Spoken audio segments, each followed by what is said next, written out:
Iniciando então a segunda parte dos vídeos, lembrando que depois nós juntamos tudo em um vídeo só, ali na quinta-feira. Então, todos os estudos, escritos e slides estão em nosso blog gratuitamente e nos nossos grupos. Você procura entrar em um deles, entre em contato comigo, para que você receba também o PowerPoint dos slides. Vamos então ao primeiro tópico. O Evangelho não é antinomista. Subtópico 1. O que é antinomismo?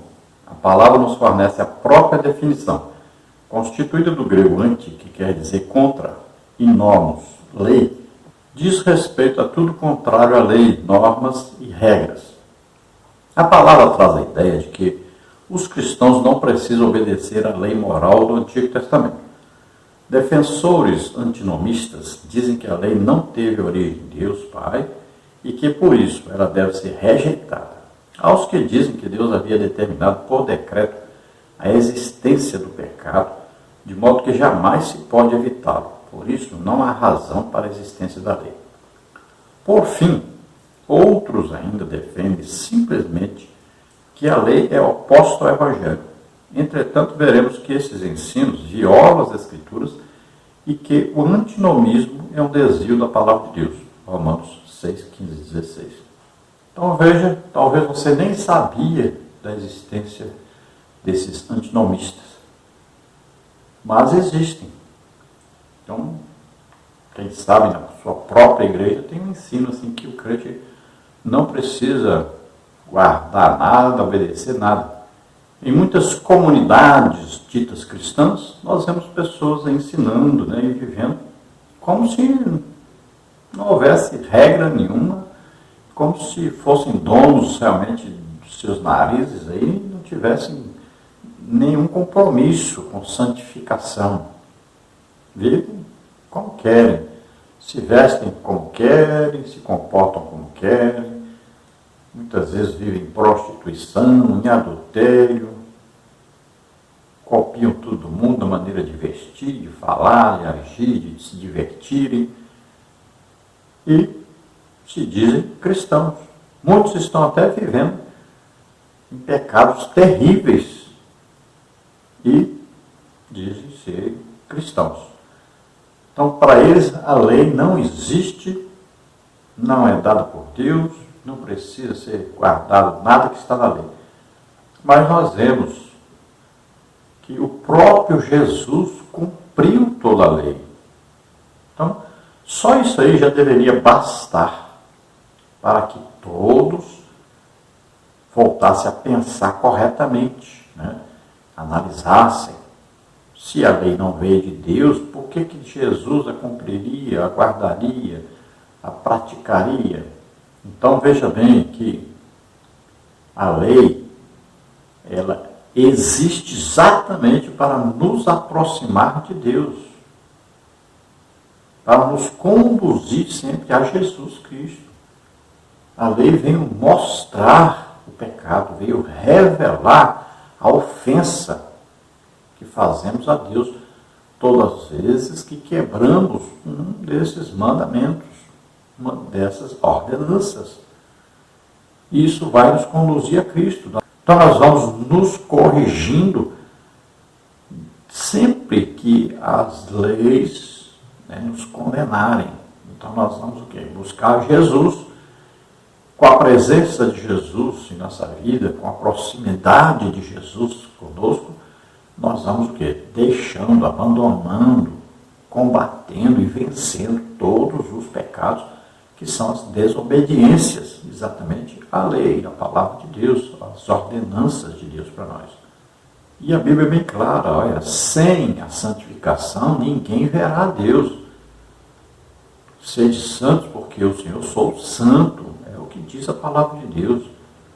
Olha aí, Tessalonicenses.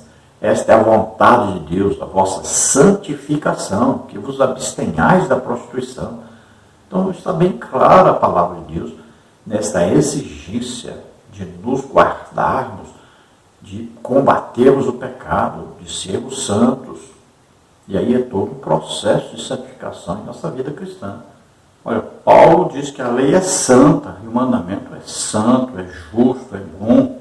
Então não há como falar isso que essas pessoas falam, como aceitar isso. Olha, Paulo pergunta, anulamos, pois, a lei pela fé? E ele diz bem claro, de maneira nenhuma. Antes, estabelecemos a lei. No tópico 2, vamos ver a lei e o evangelho. Conforme visto em lição anterior, Jesus não desprezou a lei. Em Mateus 5,21, vemos claramente isso. A expressão, ouvistes o que foi dito aos antigos, aponta para uma retrospectiva a um ponto da lei de Moisés. Diferentemente dos escribas e fariseus, nosso Senhor deu ênfase à autoridade da lei, que revelou a real intenção de Deus presente nela. Atente para o mandamento, não matarás. Êxodo 20:13. Enquanto os escribas e fariseus interpretam este mandamento de maneira restrita ao ato literal de matar uma pessoa, nosso Senhor o ampliou e aprofundou, demonstrando que o homicídio tem início no coração do ser humano a partir da ira, do ódio, da cólera, conforme Mateus 5,22. Então veja que Jesus, como cumpridor da lei, e ele diz bem claro, não vim abrogar, mas cumprir, então ele ensina a verdadeira interpretação que existe da lei. Isso o quê? Da maneira de Deus, o que Deus queria dizer com a lei, o que Deus queria mostrar na realidade. Então Jesus vem trazendo a real interpretação da lei, a interpretação de Deus sobre aquilo que Deus mesmo escreveu. Se no Antigo Testamento dizia não matarás, né? Em Êxodo, capítulo 20, no Novo Testamento Jesus está dando interpretação, está dizendo que não é só o ato de matar a pessoa, mas também o que? O desejo que está no coração de matar a pessoa. E Deus olha exatamente essa intenção, e essa intenção já é o pecado de matar. No subtópico 3 nós temos aí legalismo versus antinomismo. O legalismo é uma atitude que se concentra na observância e prática rigorosa das leis como elemento determinante para uma comunidade alcançar o favor de Deus. Por outro lado, o antinomismo rejeita todo tipo de normas morais, deixando a pessoa livre para pecar. Assim, o legalismo foi refutado duramente pelo apóstolo Paulo, Filipenses 3, 3 e 4, e o antinomismo fere de morte a vocação dos cristãos para a santidade, Romanos 1, 7, 1 de Pedro 1, 15 e 16. Como amamos todo o conselho de Deus revelado nas Escrituras, afirmamos que os princípios morais divinos revelados na Bíblia, na Palavra de Deus, são atemporais, válidos em qualquer época e cultura. Por isso, o cristão fiel à Bíblia tem cuidado tanto com o legalismo quanto com o antinomismo. Então, o legalismo é o quê?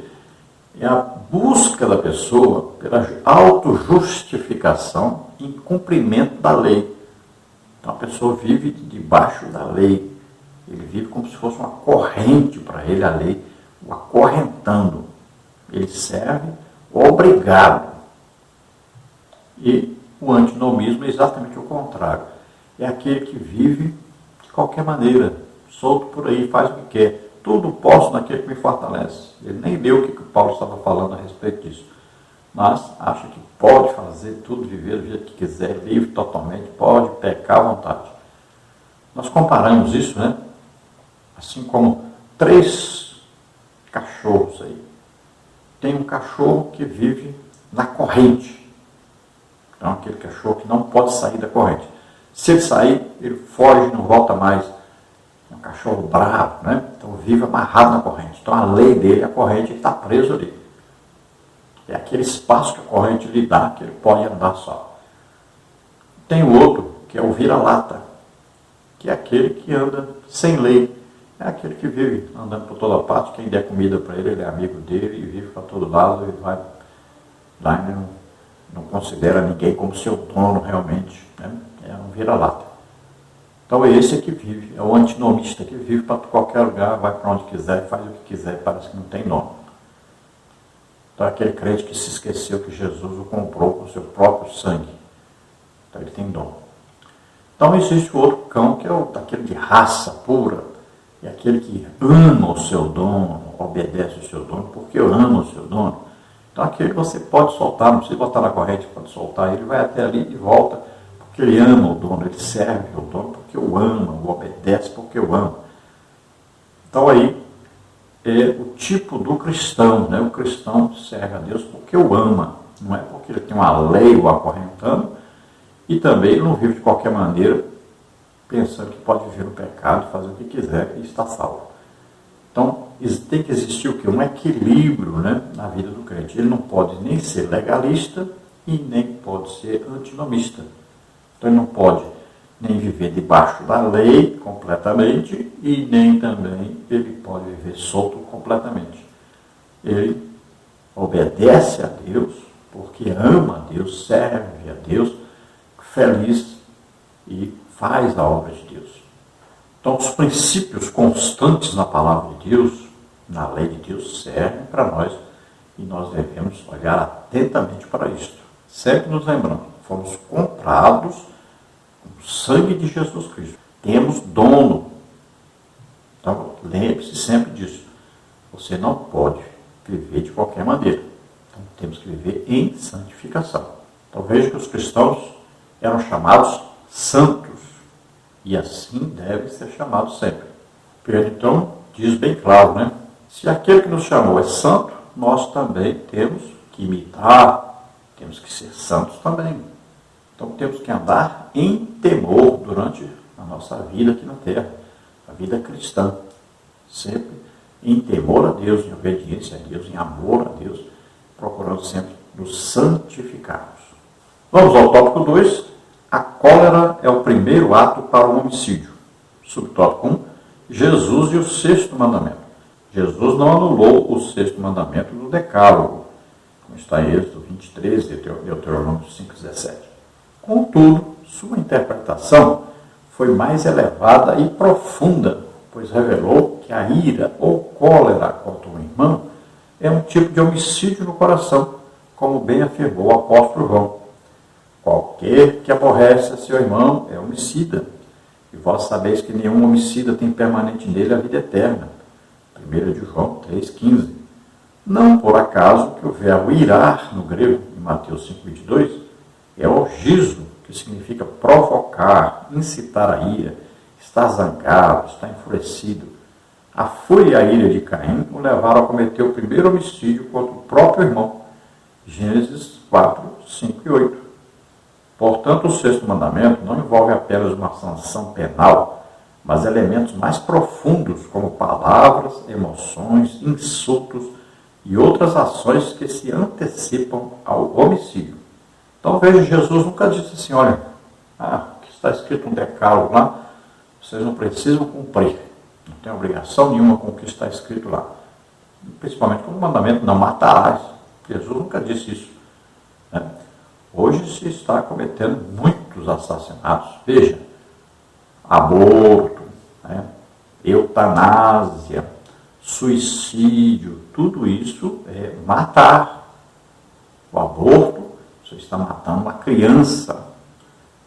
A eutanásia, você está matando uma pessoa que está desequilibrada, que às vezes até pediu a morte, mas ela está em desequilíbrio, mas ela pode ainda receber o milagre de Deus, se arrepender, ser salva, né?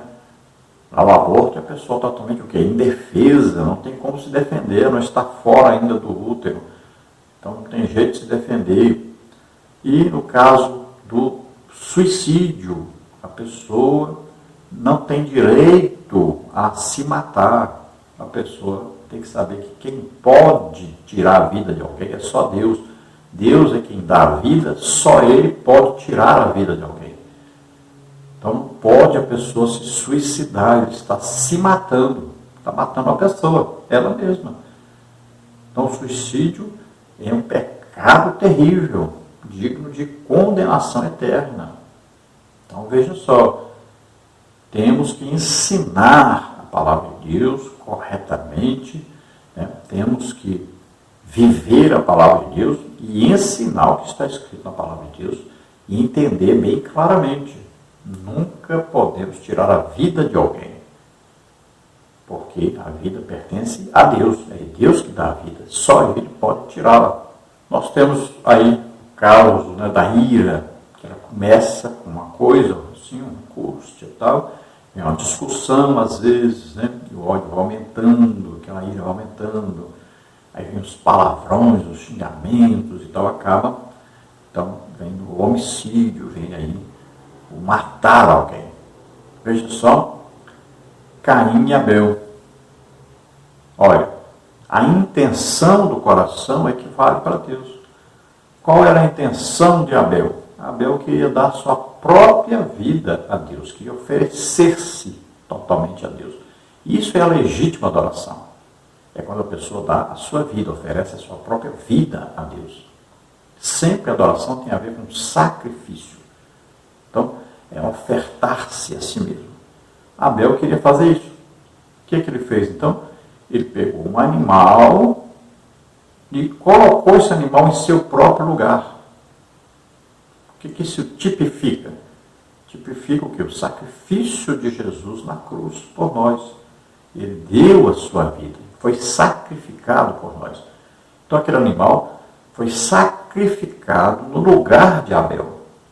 Então Deus se agradou daquele sacrifício, se agradou daquela oferta. Ele olhou o coração de Abel.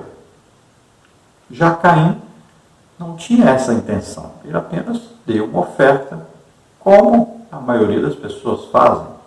Pegou daquilo que produzia e deu uma oferta a Deus. Mas aquilo não era uma adoração, era apenas uma oferta. Deus não reprovou Caim, não condenou Caim por causa da sua oferta. Não.